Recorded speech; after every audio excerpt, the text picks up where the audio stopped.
C'est vers eux qu'on se tourne lorsque notre téléphone ne fonctionne plus comme il le devrait.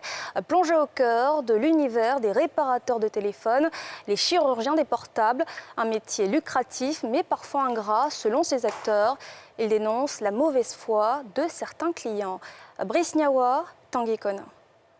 Yves Quadio se rend ce matin dans un commercial dans la commune de Trècheville, où il répare les téléphones, un métier qu'il exerce depuis 2012. Il a arrêté ses études alors qu'il était en classe de 4e. À son arrivée au bureau, on peut voir déjà les sollicitations. Non, ça n'est pas de fou. Père d'un enfant de 7 ans, ce passionné de la réparation nous explique son travail. Ils changent les écrans, soit le téléphone ne charge pas, ou bien le téléphone n'arrive pas à s'allumer. Nous, on peut faire allumer ça.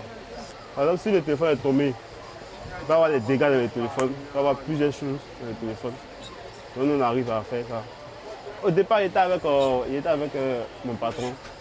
J'ai fait quelques temps avec lui. Il m'apprenait, il m'envoyait un peu, il me montrait comment ça se passe. Moi aussi, j'étais curieux, il posait des questions. Ça, c'est quoi, et il me répond. Souvent, moi, je me cache aussi pour démonter les trucs, pour pouvoir apprendre plus rapidement. Il n'a pas été dans une école. J'ai appris comme ça sur le tas. J'ai fait 3 mois pour lui, après, je me suis lancé. Et c'est à l'aise dans ce que j'ai fait.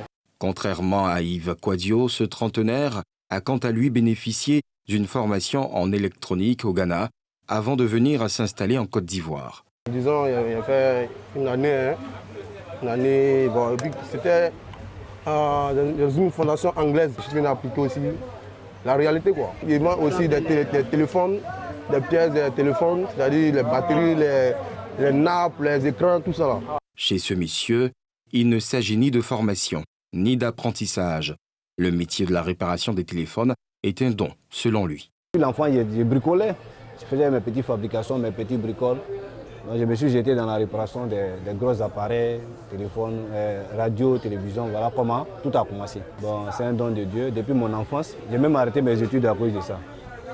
Je me sens à l'aise que si je travaille, que de travailler pour quelqu'un en fait. Je me sens à l'aise parce que j'ai une liberté en fait. Voilà, qui me permet d'aller où je veux, quand je veux, comme je veux. Voilà. J'arrive à m'occuper de ma petite famille. À côté de l'amour pour ce métier, c'est surtout le fait qu'il fait vivre ces jeunes. On peut changer au moins 10 à 50 écrans de différents portables. Pour un scénario, il peut avoir au moins 20 000 par jour. Parce que moi, il fait la réparation et puis il fait la vente aussi. Les jours, ça marche pas, on peut dire 30 000, 50 000, mais c'est suffisant, quoi. Avec seulement une pince ou une tournevis, ces jeunes arrivent à donner satisfaction à leur clientèle. Il y a mon téléphone qui avait un souci. Il a dormi sur l'écran est foutu. Comme c'est un frère, c'est lui qui répare particulièrement tous mes téléphones. Donc ça lui est remis pour réparer mon téléphone. Vous-même vous constatez maintenant que l'écran marche à merveille. Il n'y a pas de souci. Je suis satisfait. Je ne vais pas ailleurs quand il vient. Il y a les jeunes qui m'accostent, me faisaient tout au début, mais à un moment donné, depuis le premier jour qui m'a satisfait, quand il y a un souci, c'est avec lui qu'il règle mes téléphones. Parfois, ça tourne mal. En électronique, on ne fait pas comme ça. C'est-à-dire qu'il peut te donner un tout point dessus qui marche très bien, qui fonctionne. C'est-à-dire qu'il peut se retrouver à la maison. Peut-être il a mal fait, le courant après coup là-bas, il va lui montrer que non, peut-être ça ne marche pas. Vous voyez? Mais du coup, il ne veut pas gâter la clientèle. Donc, j'essaie de m'adapter, j'essaie de gérer. On peut t'envoyer un téléphone pour changer un écran. Tu vas démonter, ça ne s'allume plus. Le client il n'arrive pas à comprendre, il ne peut pas te comprendre. Il dit automatiquement que tu as gâté son téléphone. Souvent on rembourse le téléphone ici. Il y a plein qui se font enfermer pour rien, pour un appareil qui n'a pas gâté, qui est venu pour un problème. Et on le met dedans. Maintenant nous on dit quoi? Parce qu'il y a des gens qui sont docteurs qui soignent l'être humain même. Il va à l'hôpital, il a ces gens de cas, maladie et puis il meurt. On nous complique même pour récupérer son corps. Mais nous, à nous tout, on ne nous comprend pas. On dit vraiment qu'on a gâté, on n'a qu'à payer, on n'a qu'à rembourser, c'est notre travail, on est malhonnête, ceci, cela. Attends, ce n'est pas le cas.